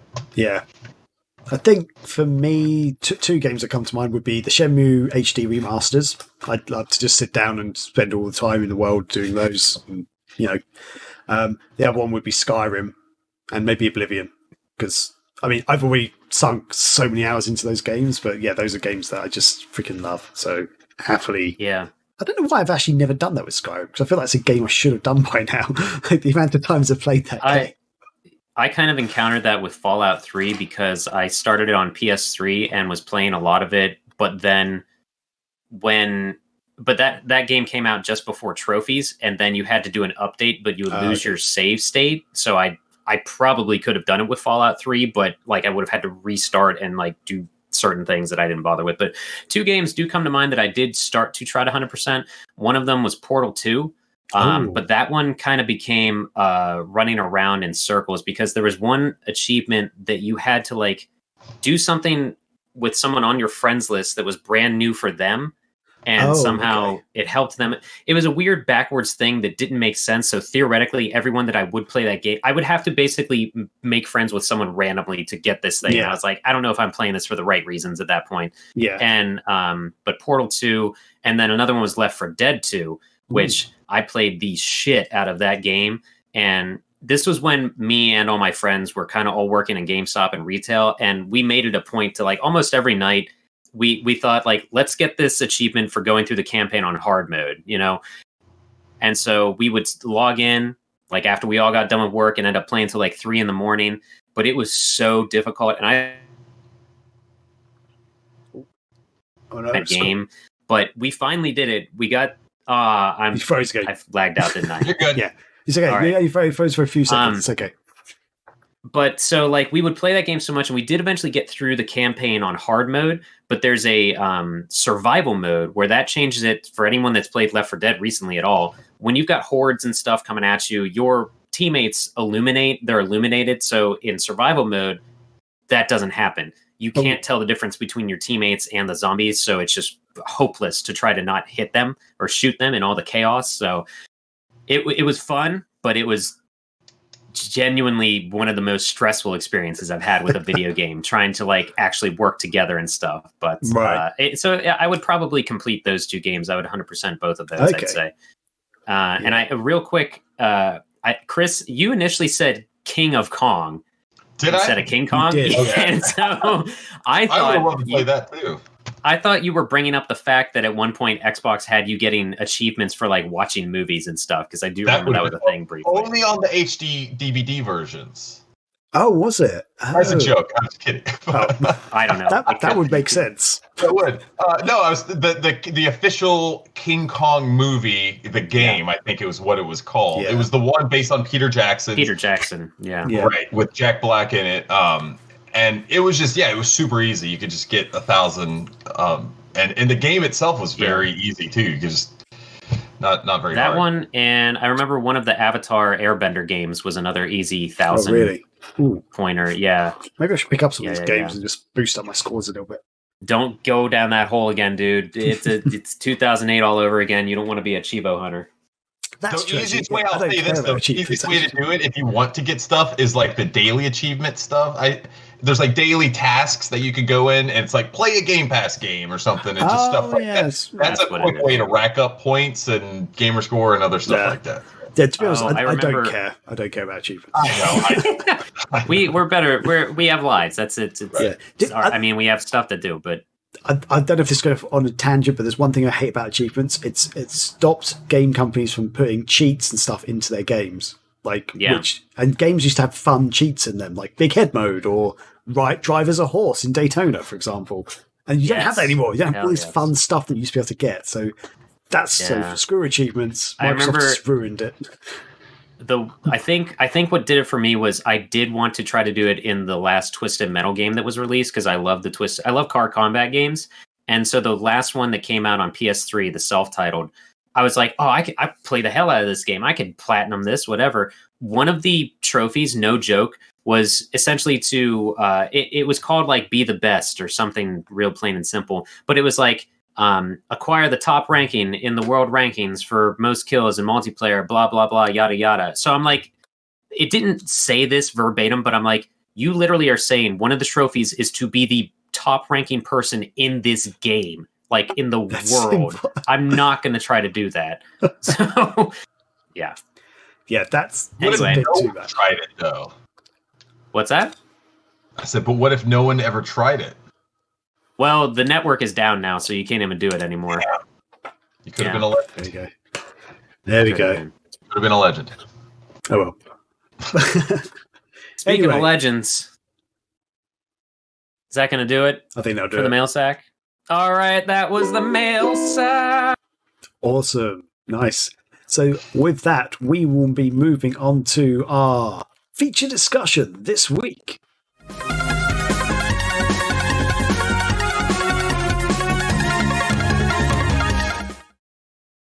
Yes, that's right. We're doing our feature discussion, and this week we are looking into the world of backwards compatibility on the modern consoles. This all comes out of the announcements that Microsoft made about Xbox Series X and S consoles giving backwards compatible games an FPS boost for all the older Xbox titles, which sounds really cool. Chris, did you want to run down some of the hot points for this at all? So yeah, Sure. I'll hand over to you, my friend.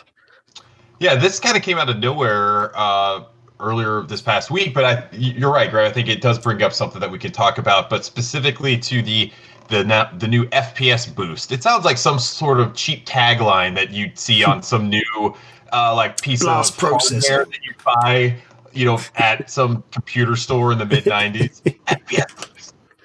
So it's not as good as blast processing. I'll say that, Microsoft. Yeah. I'm sorry. But anyway, here's the detail. So it basically says that Xbox's backward compatibility team has developed FPS Boost. It employs new methods, and it can even double and sometimes quadruple the original frame rate on some of these games. So it's going to have higher, steadier frame rates, which will make the game smoother. And so it'll have a more immersive gameplay. And so let me see. There's going to be more games coming, but the new games that are now available are Far Cry 4, new Super Lucky's Tale, which I think was first a VR game. I believe it was originally developed as a VR game because it was in Blake Harris's VR book. Yeah, it was first a VR only game, and then nobody knew about it or something. I don't know. History They of the brought it future. to be. It's a lot in that book, I Super believe. Lucky. That's a third-person platform game, though. So how can Yeah, that no, be it started as VR. What? And trust me on Google this. This is going to be Yeah, one. no, I remember reading about that as well because it looked like a really fun game, but then I saw that it was only in VR. I'm like, I'm not going to try this. I don't have VR. And then they realized that was a foolish, probably decision, and then they brought it to everything. So this game is now going to be, it can run up to 120 frames per second. We also have Sniper Elite 4, UFC 4, which has specifically improved frame rate on the Series S. It's up to 60 frames per second now. And then Watch Dogs 2. I guess they chose some of these games specifically to show some of the individual improvements that each system can have. Like the UFC 4 is kind of specific to the Series S, which I own. And it'll be neat that I can be able to, I'm not going to be left in the dust. I know that it's not just going to be the Series X that's going to be getting some of this stuff. Some of these updates will also be playable on the Series S, which will be good. Let me see. And yeah, I mean, I think this brings up a good question of like, are there any games that you guys have in mind that you think you would personally like to see get this, and you think it would be beneficial to the game at all? Scotty, I'll let you go first if you've got any there. Damn it. Nope. I got nothing. Okay, I can go first then. So the thing is, I've forgotten if these games are actually backwards compatible, but one game, Far Cry 3, screw Far Cry 4. Far Cry 3 was a better game in my opinion. It's such a great game. I would love to play that game. I mean, the game ran fine back in the day, but yeah, I think with the FPS boost, it'd be cool to see if there are any visible improvements and yeah, just make the game a little bit. I think first-person shooters are one of those sort of games that it just works better with the improved FPS things. So yeah, seeing a boost on that would be interesting to see. And yeah, I believe these are not backwards compatible, but the Condemned games, I'd love to go back and play those again with an even better frame rate and stuff. Yeah, those are just off the top of my head. Those are some games that I instantly thought of. Yes, I want to play those like this. But yeah, and I don't know. I guess I'm not sure if they are now just saying like we're not going to go and add any games to the backwards compatibility list, or is it just like? Because I know all the Xbox One games are backwards compatible with the Series S and X, right? They have backwards compatibility. I think so. Yeah. And I think for this one in particular, we don't have to worry about that so much. But it's just like these games are going to get a bigger boost to be able to play. The good thing is, I do think Condemned, though, Graham, is backwards compatible on the Xbox One.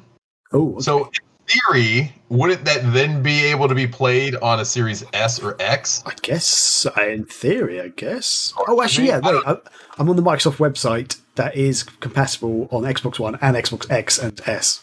Sweet. Okay. So maybe, yes, to your point, then, Graham, Condemned absolutely could be one of those. That would be an amazing one. But Condemned 2 is not. Just to point out, that's not there. Damn them. That's weird. Yeah. I like the original Condemned better anyway. Oh, really interesting. Ooh, well, because they started. I felt like it jumped a shark at the end with the storyline. Really? Okay. There was a giant bear instead of a shark. It jumped a bear. That was one of the best bits. That was such an intense moment. It was fun. It was a fun set piece. It was awesome, but it just like the whole story just went out of. It made no sense. See, I grounded with what the original was. But anyway, so man, I think Condemned is great. Do you have anyone, Scotty? Did you say anything? I think just one more actually I'd love to add. Okay. Alan Wake. Alan Wake, both the Alan Wake games, Alan Wake and Alan Wake New Nightmare. I'd love to see those because I thought those games were amazing back in the day, and I'd love to see those running even smoother. Oh yeah, smooth as ice. Yeah. I would want more colorful stuff. So I would say like the Crazy Taxi games or something would look great if they did not hitch up, if they just ran smoother. Or any of the Sonic 3D games as well. Like that, those are clearly based around speed. Sonic Colors, nothing's happened with that, which doesn't make any sense, but let's just bring that out. Who cares? So at 120 FPS, but the fact that they have Super Lucky's Tale, which looks like it should be a Sonic game with how that art is and everything, I think any of the Sonic 3D games would be good to Do you guys think it would be possible to get Sonic Mania running at like 120 frames per second on that? Because I don't know what it's running at now, like what its default is. I assume 60 frames per second. I don't know if it's even that since it was a Wii title. Wait, Sonic Mania? Sonic Mania. I'm sorry. I'm sorry. I read Sonic Colors because we mentioned it. Mania would be good. I don't know. I don't know. I don't know about this tech stuff because my eyes are like, I don't know. It looks pretty. I don't really notice slowdown as much as other people let it bog them down, I guess. So that's the thing. I don't really notice slowdown a huge amount. So, but I'd just be interested to see if I can see a difference with this. These are running that much faster. Could you imagine if Sonic Mania, how awesome that'd be if you lock it in at 120 frames per second? There's no slowdown. There's just stuff going all over the screen. I think that could look. And I think it would just feel really smooth. All the animations and stuff. I think. Yeah. It would look really good. Yeah. What about you, Chris? Any games that you'd love to see? I had something in my mind. What was it? But then we started talking about Sonic Mania and everything, and that it like I went on a whole thing in my head. I didn't write it down, so I don't know. I think some of the old like Sonic games would be kind of fun to see what they could do with. I personally, Sonic Mania, I think would be really fun if we wanted a newer kind of title. Yeah, that's all I got there. Fair enough. What do you guys think, though, on the flip side, like Nintendo and Sony? I know Nintendo has been doing lots of stuff on the eShop. They've been doing lots of releases. They have the NES and Super Nintendo online thing. If you're, I guess, a subscriber to the Nintendo Switch, what do they even call that these days? Like Switch Pro plan? Nintendo? Is it just called online subscription? Is it something? Yeah, it's just Nintendo Online. Yeah. So it's such a Nintendo thing, but sure. And so yeah, if you subscribe to that, then you get access to some of these old NES and Super NES games that have some added functionality. I think some of even you can play online. But what do you think? Do you guys feel that companies today are doing enough to support backwards compatibility, and then just continued support for some of these legacy games? No, they're not. Because when Sony never confirmed that the PS5 was going to play everything, but when they said that they were going to do they confirmed the 100 best PS4 titles work on the whatever, and I'm like, cool. That generation's been the least impactful for me in all of video games, so thanks for nothing. But it's just like, I don't know. Yeah, it would be cool, and that's one reason, again, I'm getting the Polymega. It would be cool to have every Sony thing play on one system. That's, Polymega's not going to play 4 or 5 or 3 or whatever games, but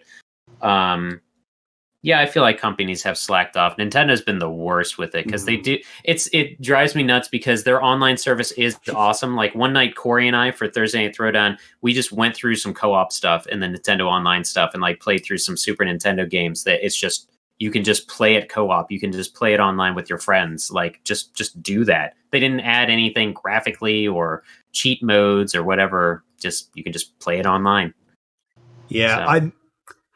I'm of the opinion that at the moment Sony has stepped up their game and they're getting on the right track, because seeing what Microsoft's been doing with all backwards compatibility and the Game Pass stuff, which sometimes includes older games and stuff, is fantastic. And I feel like Sony's on the right track because they've got similar services now and stuff. I feel like they could step up a little bit more because they've got a legacy. They've got the legacy of more consoles. You've got PS1 up to PS5 or PS4 if backwards compatible. But yeah, so I think they're on the right track. They've got a little bit of way to go. Nintendo, I'm similar to Scotty in a way that I feel like they've taken a massive step backwards from the original Wii's Virtual Console, where it was awesome thing where you had like PC Engine games or something. Was it PC Engine? Yeah. Where you had like NES games, PC Engine games. They introduced me to that console. Yeah, like I'd never, because some of those games were just from what I can remember, were like Japan only or something. And they had the Mega Drive games on there. So they've worked with all these other companies and stuff. They had N64 games on there. So they had games that were like full 3D and stuff. And maybe they didn't really add anything to them, but the fact that you had these games there, which was the first thing ever, like no other console system has really done that before, this virtual digital library area that you could just download the games and play them, and fantastic.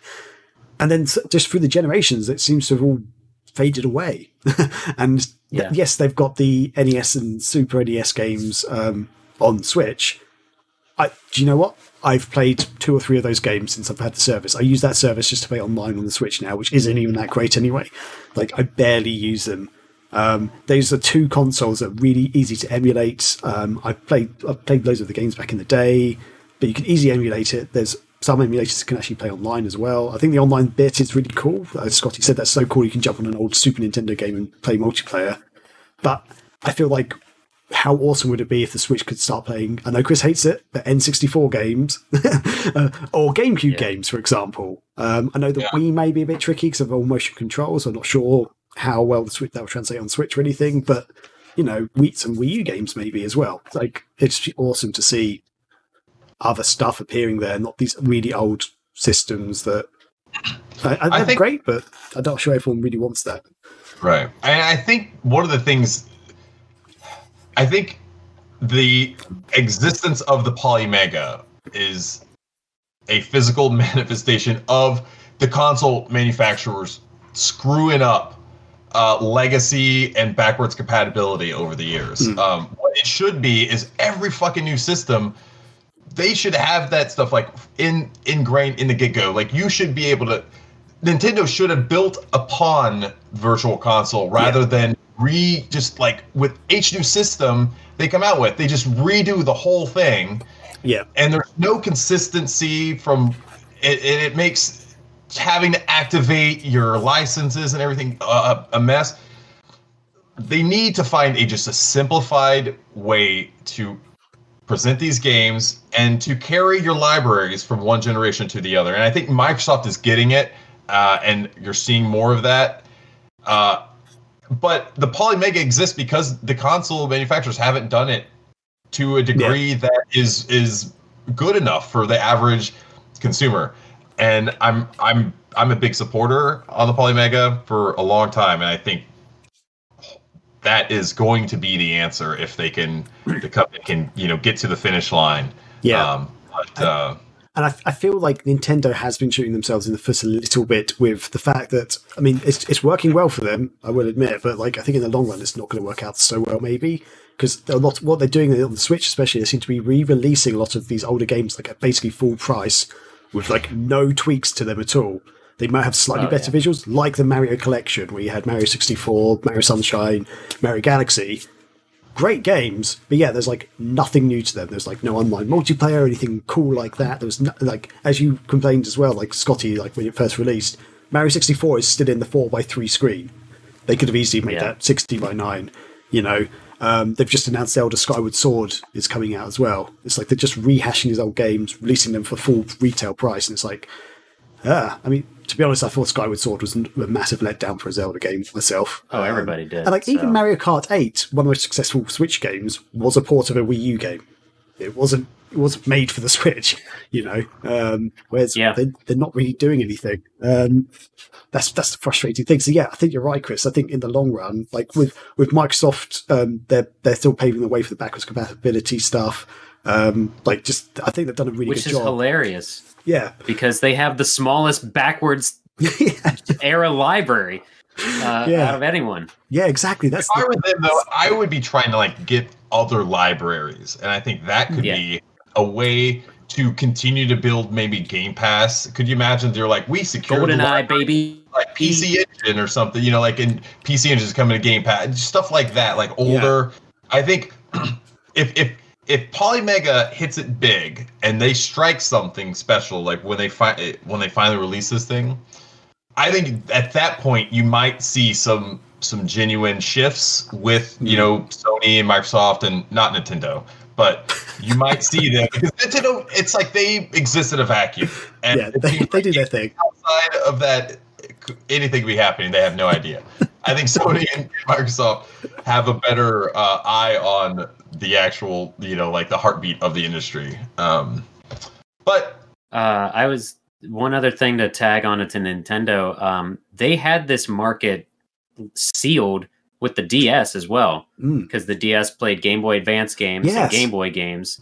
Then the DS, 3DS plays all DS games. Like they kept that is probably still arguably the biggest user base ever in video games was the handheld market with Nintendo. So it's like you have physical proof that people will keep playing their stupid Pokemon games up through each thing as long as they can shove it in the hole. People, come on. I think what they probably did is there was some sort of like strategic decision made at the highest levels of these companies where they're like, look, we can make more money releasing these digitally every single console generation. Oh, yeah. People are going to continue to buy them. Versus if you sell it to them one time and allow them to just their library to continue to exist. Like, look at the magnitude of, transactions you could have by forcing them to rebuy every year. And that's really the cycle that we're in. And that's what they're doing to us.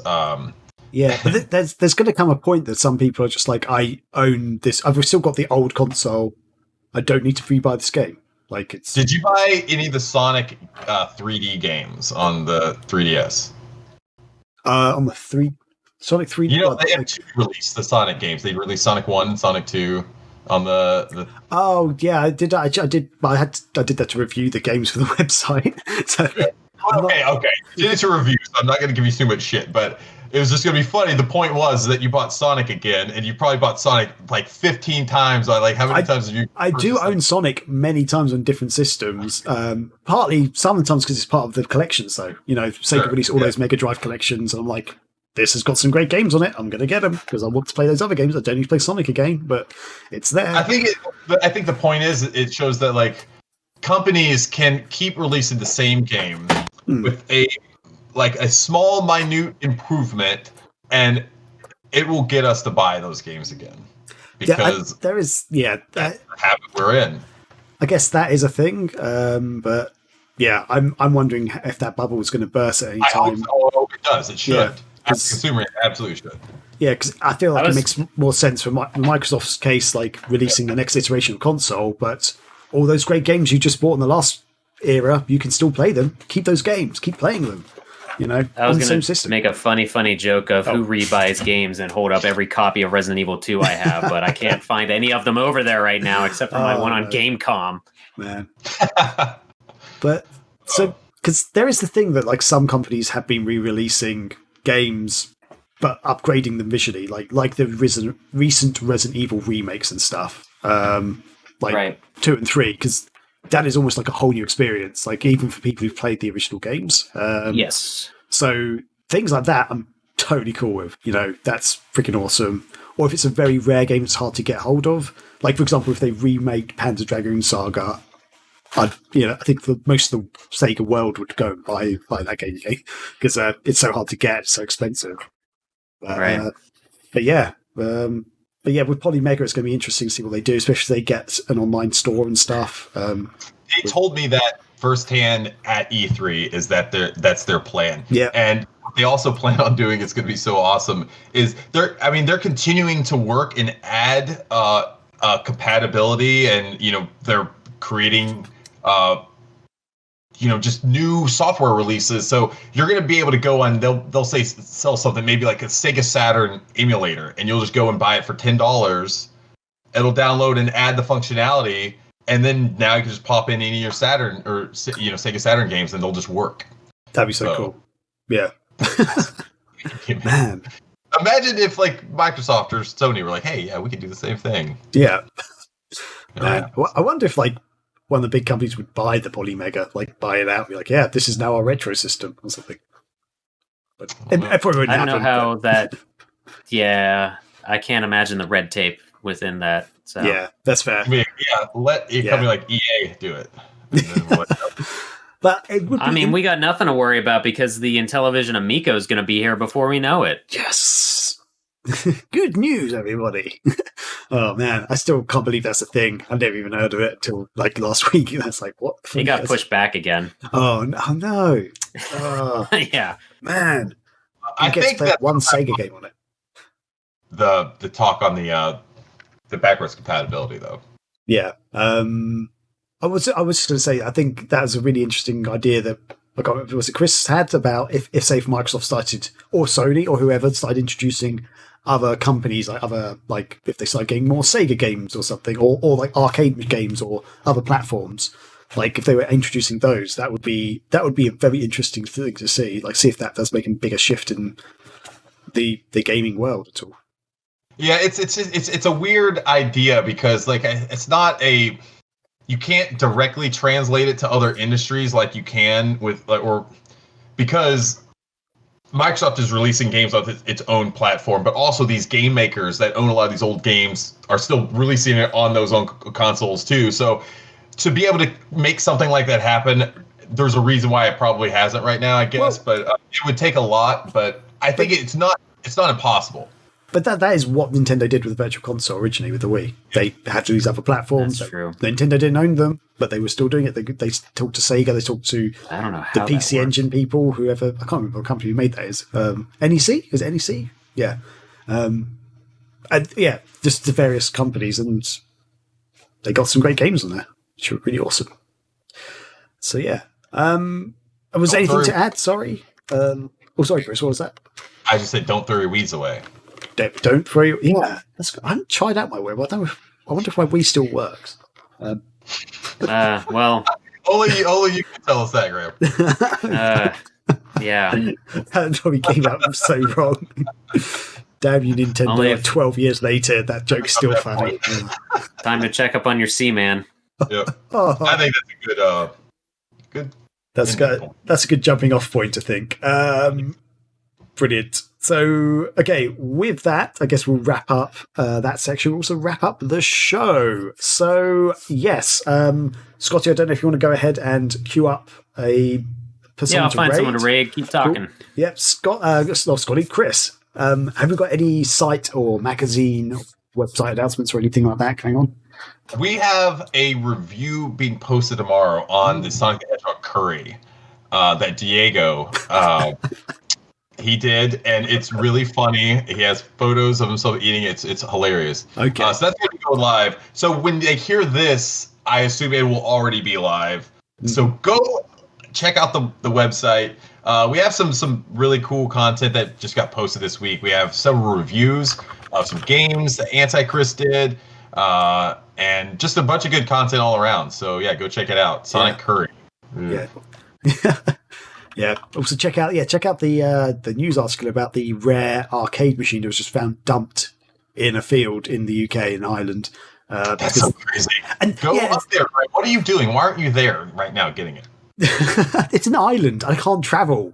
It's literally on another physical island. I'm not allowed to travel. We're in lockdown, damn it.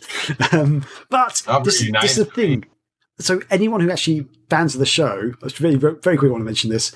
This is the arcade machine that I mentioned that I played at SEGA World in London back in like the mid to late 90s, where I played G-Lock and the machine actually rotates 360 degrees and stuff. I was trying to explain it to you guys, and you guys never heard of it.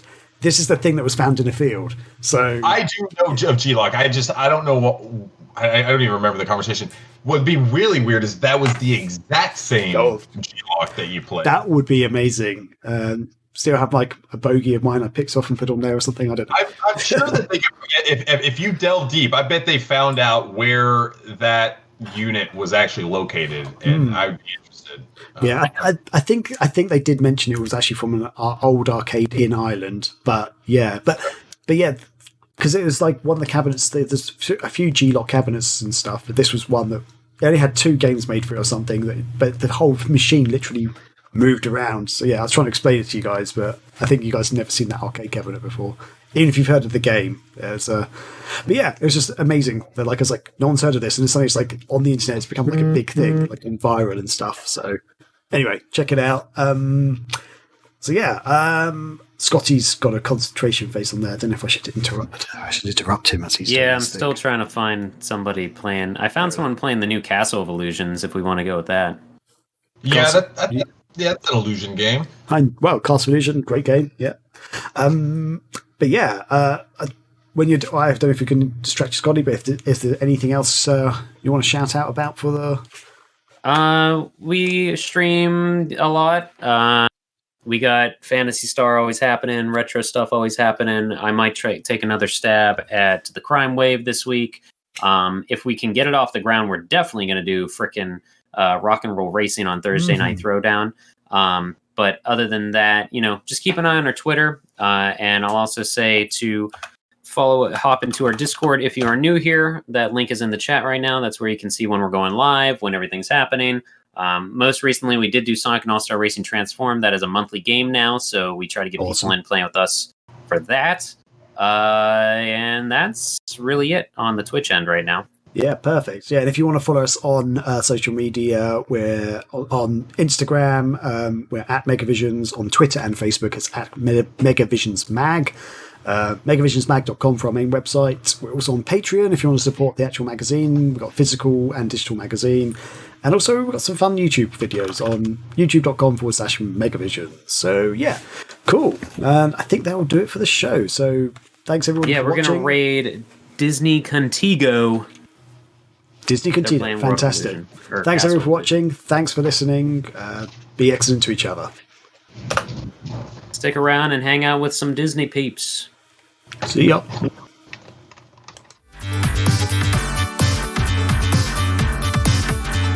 funny. I gotta tell you about this sandwich.